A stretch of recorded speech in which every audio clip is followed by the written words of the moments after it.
Why build AI company? AI is very misunderstood in the industry today, right? Everybody thinks AI is a panacea for everything. What do you think about India today as a creator manufacturer of technology? The last time when I had the privilege of meeting the Prime Minister of India, Shri Narendra Modi ji, he was talking about making India the third largest economy in the world. How do you see the academics in the university? What needs to change? Our education system has to really pivot. We need to generate a lot of basic scientists who are good at maths, statistics. Can entrepreneurship be taught? Most people who are policymakers, they say yes, but we don't have enough institution. True entrepreneurship has to come from the heart. And that one, education is required for our children. Don't build businesses which are not profitable. CamCom arguably is one of the earliest, if not the first deep tech startup coming out of India. There are very few companies and entrepreneurs in the world today who can claim, who can raise their hands and they can say that they have built large vision model known as LVM. CamCom not only has built LVM, they are selling LVM for multiple use cases. They have literally explored and discovered a niche for LVM in insurance market in India and globally now. They are slowly but steadily making a disruption in smart city and sustainability for visual pollution, specifically for visual pollution use cases. They have perfected the algorithm to an extent that it can go to a very, very sensitive defect tracking and monitoring and discovery for one of the most complex domains in engineering, which is aerospace. Given this particular context, Umesh, you have built large businesses for someone else, okay, for large multinationals, okay. Silk suit, large offices, 5-digit number of teams reporting to you directly or indirectly, SVPs reporting to you, and you're not that young also, if I may.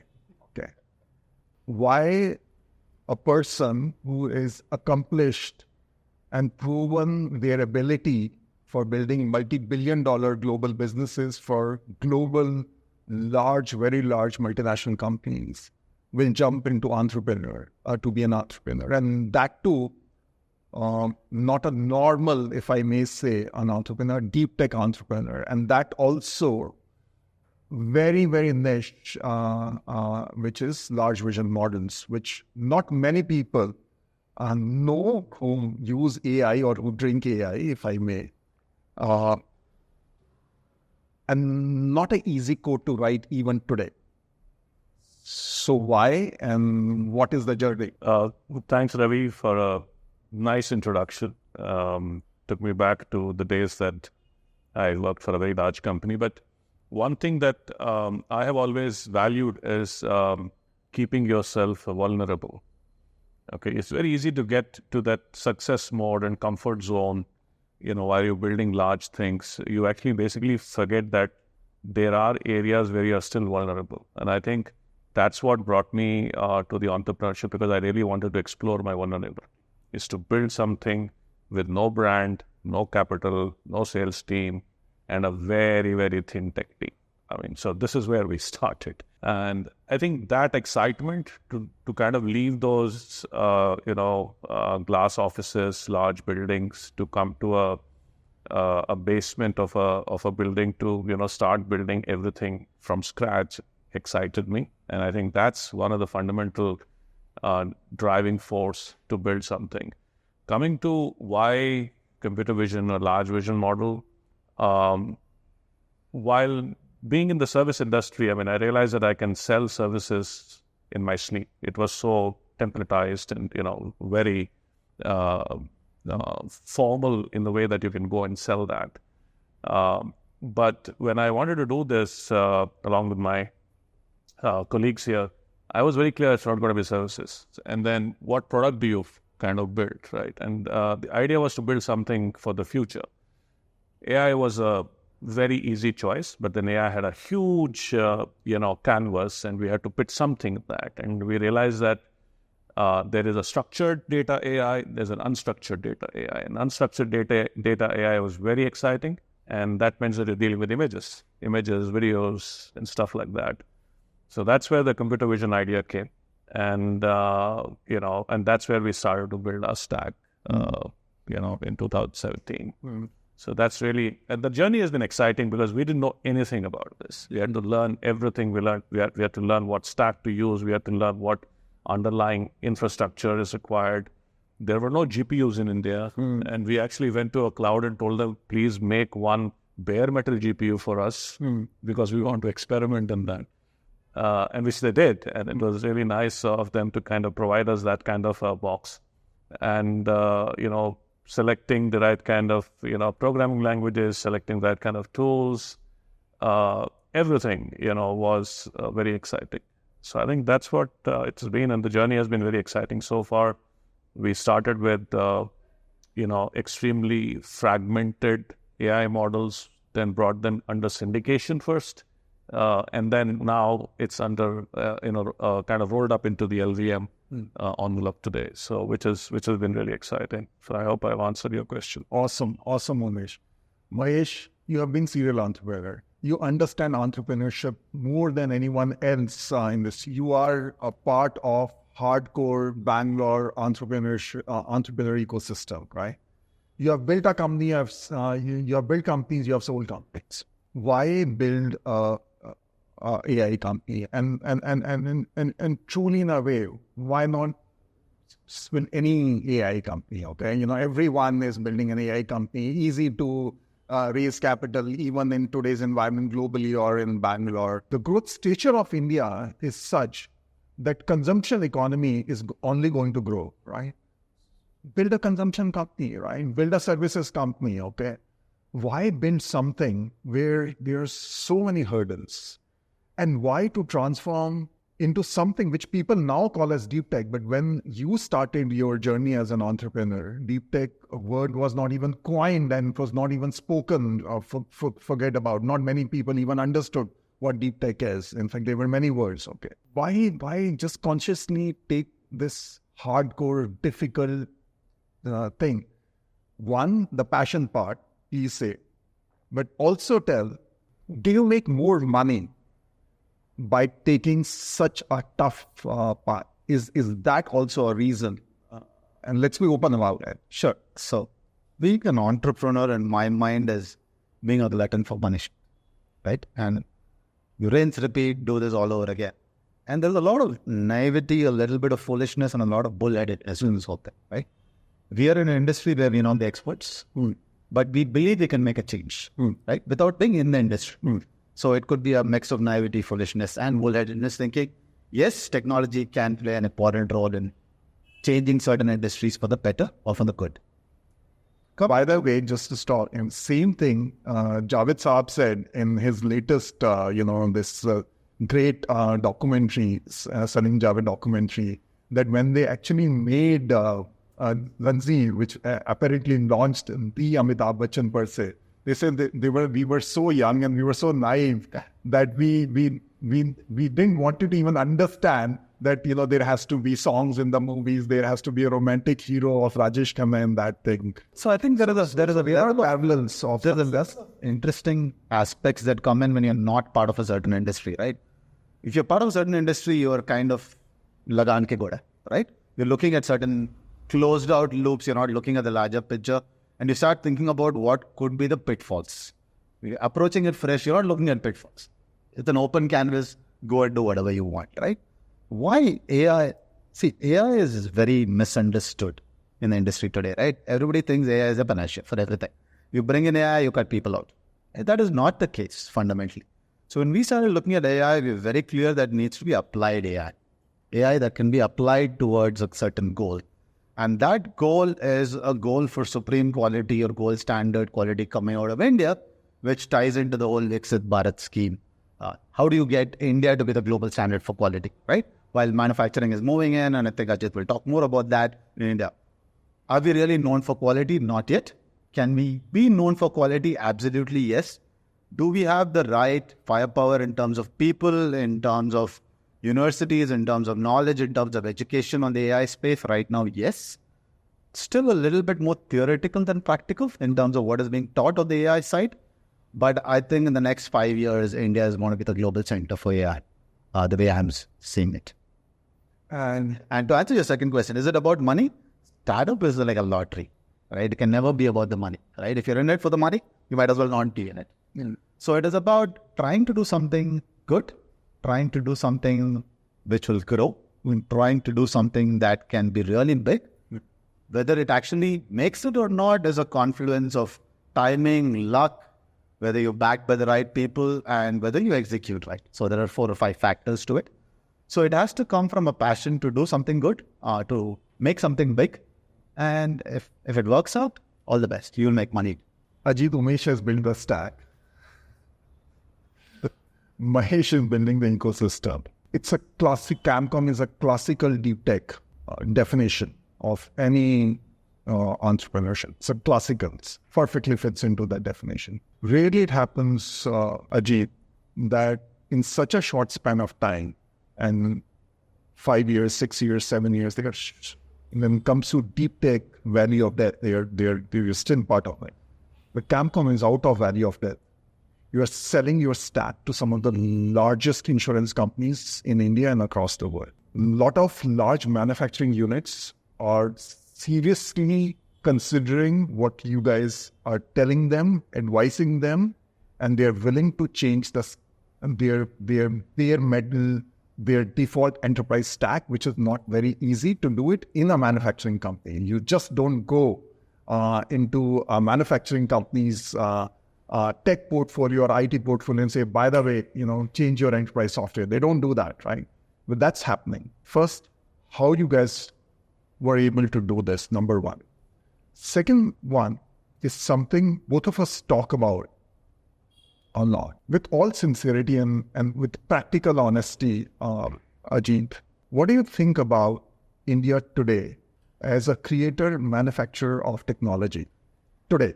And what, according to you, is needed to really make India the manufacturer of technology globally, or one of the manufacturers of technology globally?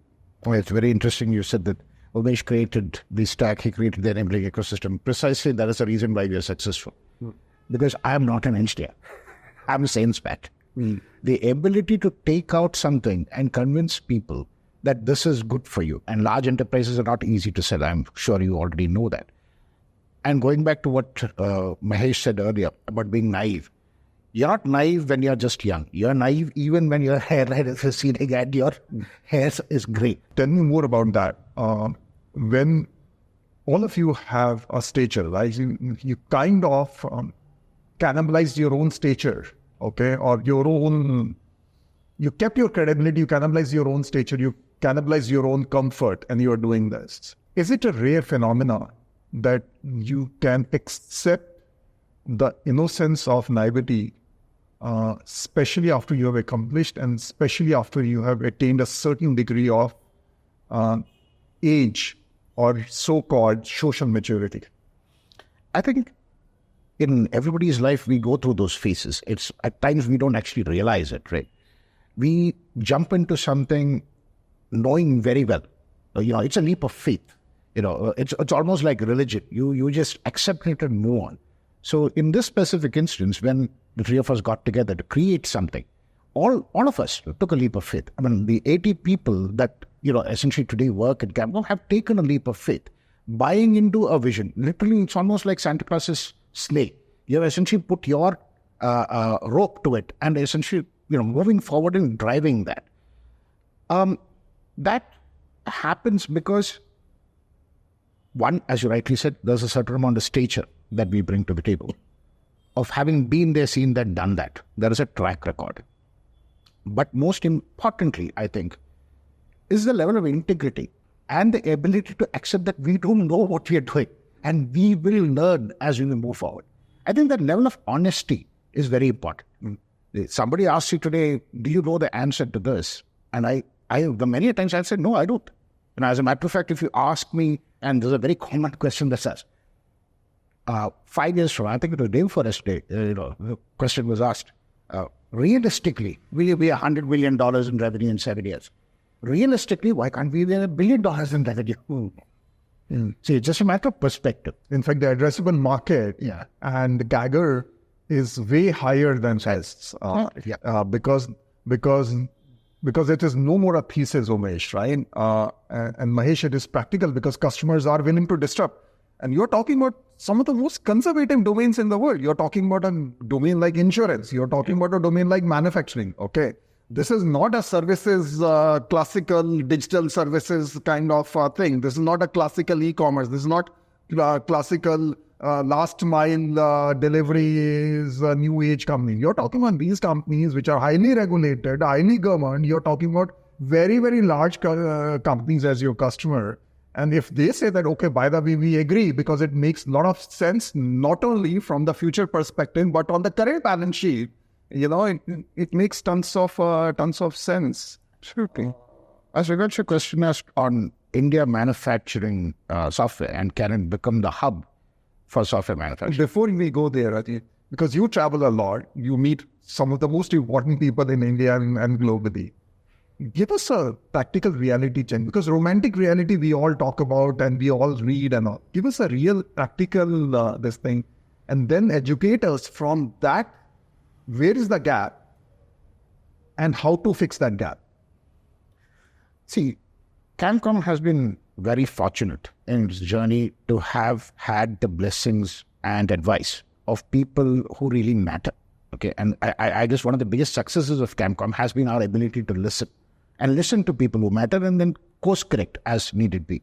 The last time when I had the privilege of meeting the Prime Minister of India, Shri Narendra Modi ji, he was talking about making India the third largest economy in the world.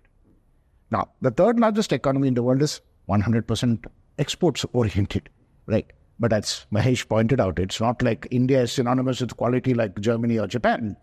So the question that he posed was the zero error, zero defect program that was brought in. How can you guys help there? There really is no competing technology out there, to the best of our knowledge, that can actually do that. So if you start marrying technology into certain programs which are intrinsic to the growth of Bharat, be it Viksit Bharat, Atmanirbhar Bharat, etc., you essentially set the template in terms of generating this technology and this IP locally, right? Because getting in technology, even today, I mean, there's a standard joke in IT services, right? In India, Oracle has never been able to sell for more than $1 million a license, so they're able to do it everywhere else. Because Indians have a mind block on this $1 million word. If you go and tell them 10 crores, it's okay. If it does have $1 million, they have a problem. But that is still a lot of money. So you need to be able to figure out ways that you can generate this technology locally, using local talent, and make ourselves the numero uno to cater to a global audience. Now, what is it that we lack? There's a conversation that I had subsequently with the CEO of Niti Aayog as well, Subramanian said, where I said, we don't lack anything. We have a supporting government. We have an enabling ecosystem. We have a vast pool, 140 million people, 1.4 billion people, right? So what exactly is it that we lack? And today, entrepreneurs in India, the grey eminences aside, the younger ones that are coming in, have all of this to essentially take that leap of faith and move forward. Now, you mentioned about aerospace. And just now you are also mentioning that the Tatas are setting up Asia's largest MRO. We are the Asia's largest Air Force, and Army, of course, is the second largest in the world. But largely dependent on technology that we import. How do you indigenize that? How do you ensure that there is a level playing field for everybody? It exists. It definitely exists. Like I said, there's a supportive government. There is an enabling ecosystem. Vast pool of people. Put all of that together and miracles happen. And those miracles we see on a daily basis as well. I mean, just take a look outside our own office, right? This particular road was not like this when we moved in here, right? Yeah, every day there is something happening. There's a new business springing up. So when you talk about manufacturing from a technology perspective, it also has implications on the rest of the businesses and livelihood of people outside. I have always maintained, for example, the gentleman who sells coffee and tea on the other side, he runs CamCom because he provides a nicotine at the cafe. Right? There's a lady who sells chapatis there and a Golgappa person on the other side. They feed us. So it becomes a larger enabling ecosystem. And we're taking baby steps in many ways, but that enabling ecosystem exists. And I say that because you asked me, what did I notice in my travels around the world? It's precisely the lack of this that I noticed. Today in India, we have all of that. It is for us to figure out how to take advantage. Understood. Closing one, 3 different questions, but underlying mainly from the sustainability of the growth, which is talent. Purely from a tech perspective, Umesh, because you work very, very closely with some of the smartest engineers which Bangalore has. How do you see the supply? How do you see the quality of that supply? How do you see the academics in the university? What needs to change? Yeah, it's a very interesting thing. Actually, if you look at skill for tomorrow, I personally believe that computer scientists will not be in vogue tomorrow. The people who will be in vogue tomorrow will be graduates, postgraduates, and PhDs in maths and statistics, because that's a basic skill on top of which AI resides and thrives. Okay, so I think we've been very lucky. We got very smart people with maths background who are data scientists with us and AI engineers with us. And we have been continuously lucky to hire more, but our requirements are not very high right now. It will become high as we go forward. So I think this whole craze about producing engineers by the hordes, and that too computer scientists by the hordes in India, just because there was, I would say, I'm making it a past tense, right? Ravi, you and I spoke about service industry in the past.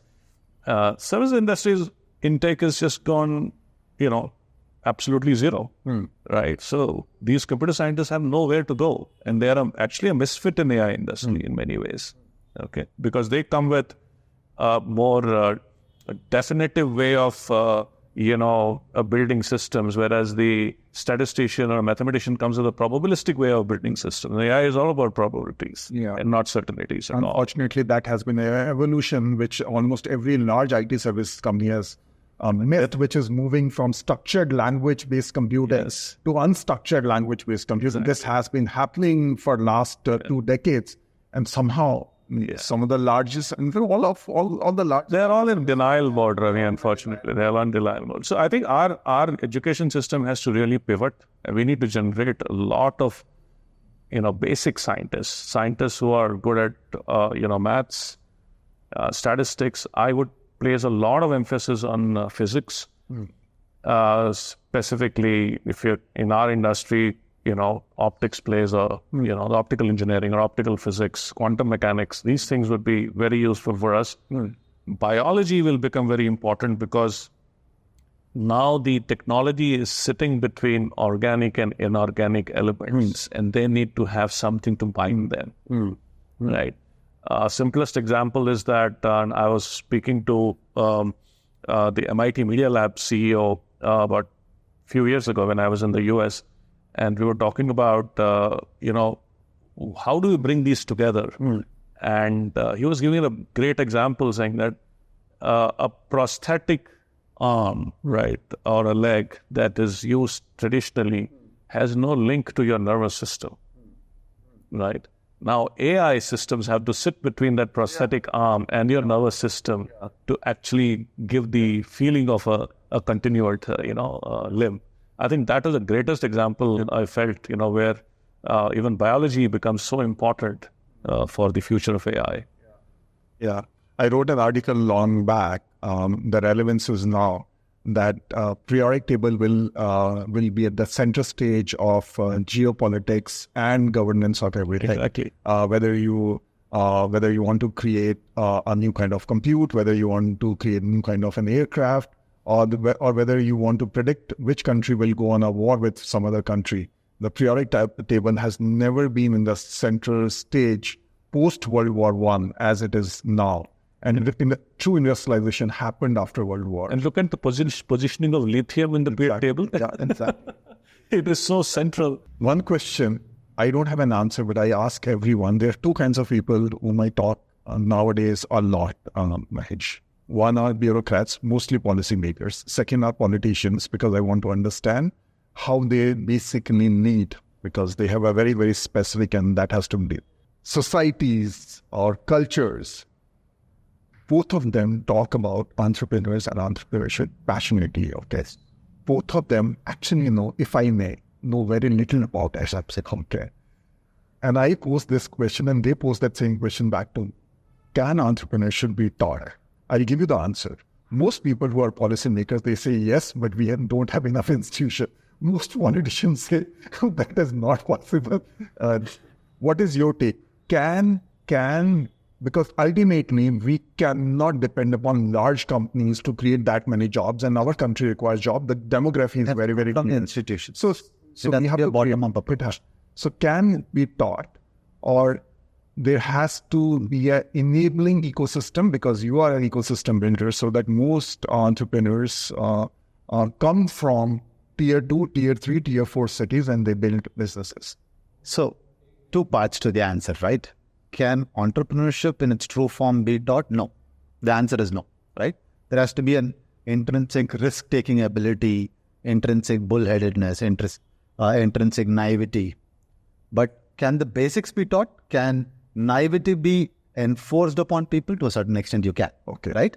Can you enabling them to be risk takers? That can be taught. And that needs to be taught at a much younger age, right? Not even talking about universities. You need to take it down at the school level and encourage risk taking, saying failure is all right. Today our school systems are built in such a way that failure is not an option, right?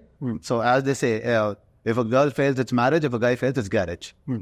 That's what the tradition has been. You need to move away from that and say, it's okay to fail. 9th grade fail hota, kya hua? What is the problem? You tried something, didn't work, do it again. Right? That encouragement, slowly I think NEP is changing for the better, right? At least the latest NEP aims to change for the better. Will it actually happen? We don't.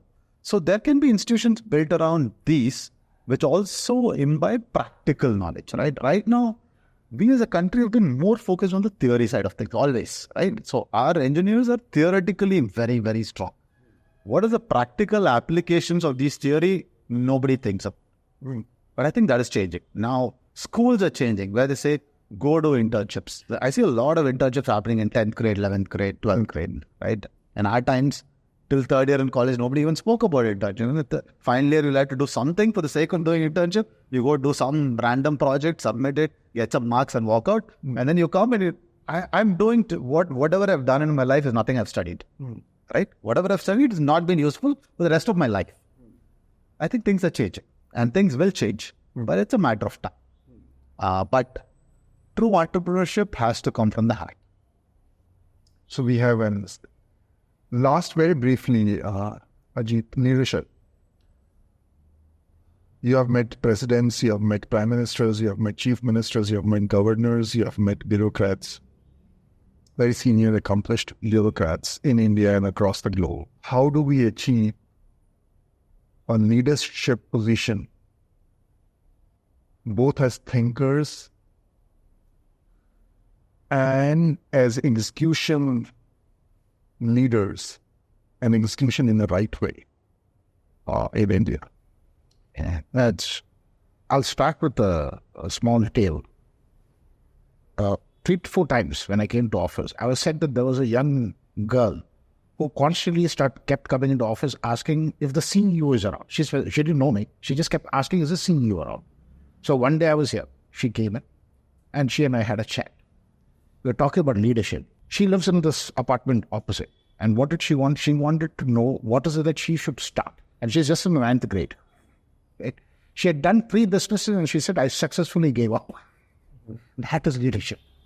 The ability to take it in your stride and said, I successfully gave up. She said, she did not say, I failed abjectly. Ajit, what it takes to build a fearless, honest culture where integrity is core.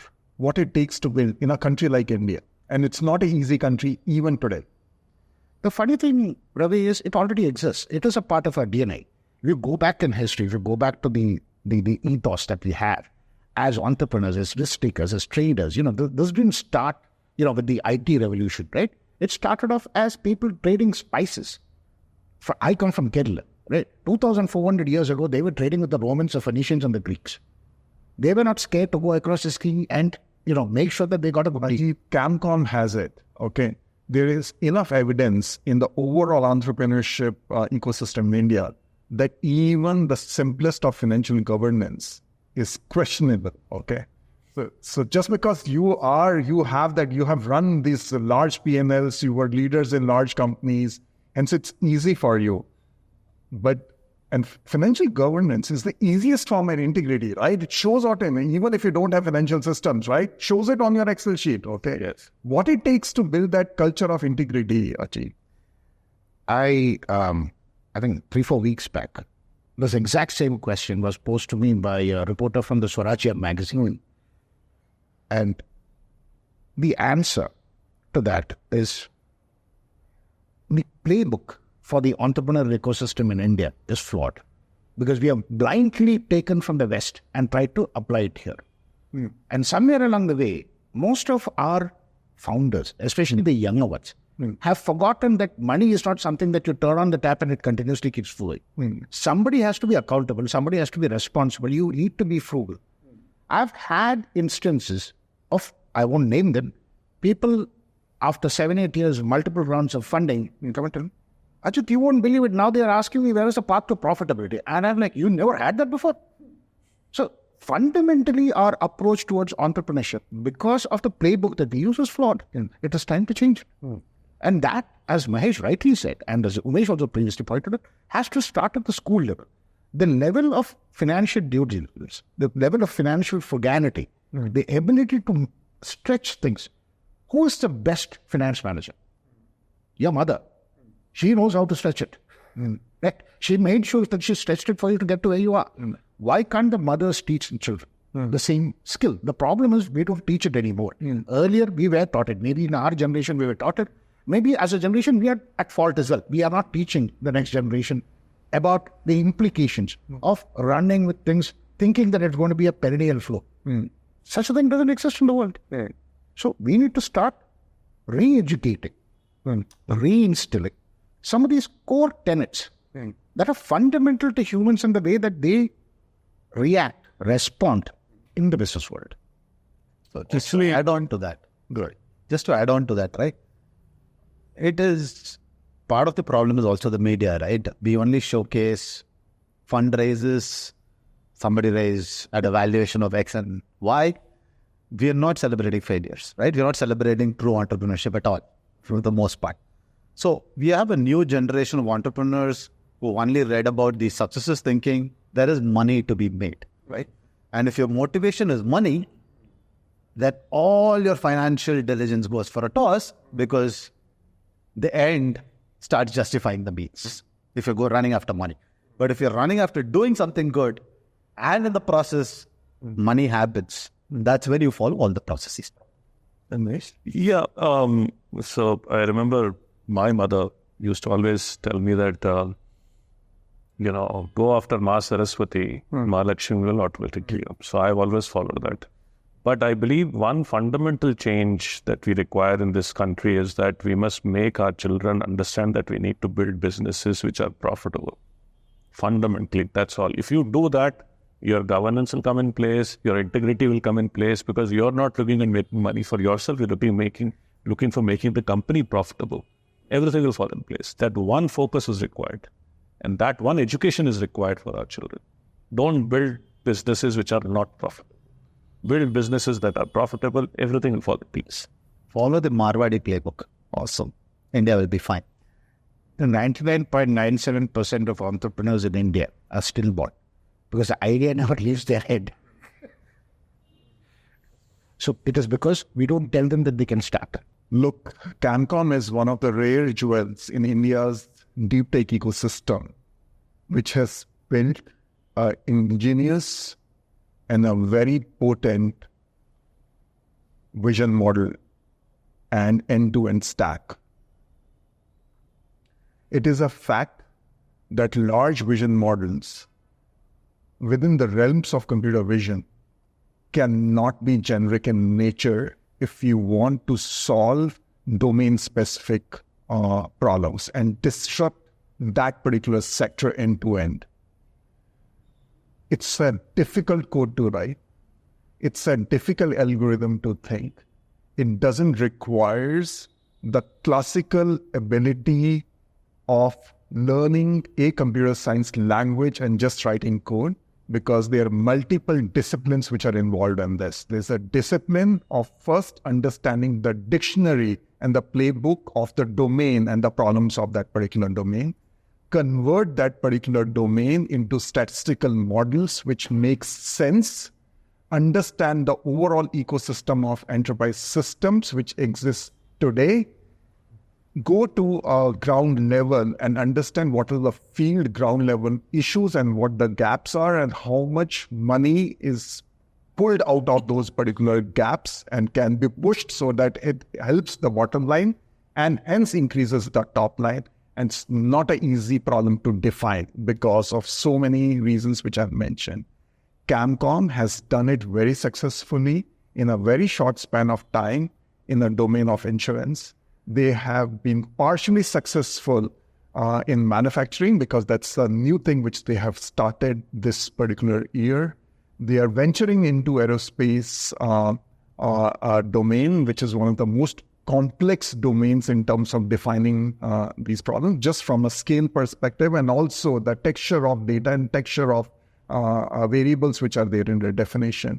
But more than that, they are targeting countries and cities from a sustainability and the climate perspective. It's a difficult but a fulfilling journey. There's a long road ahead, or there's a long flight path ahead. I think that CamCom would become one of the world's most diverse and a very, very large tech LVM company for the future.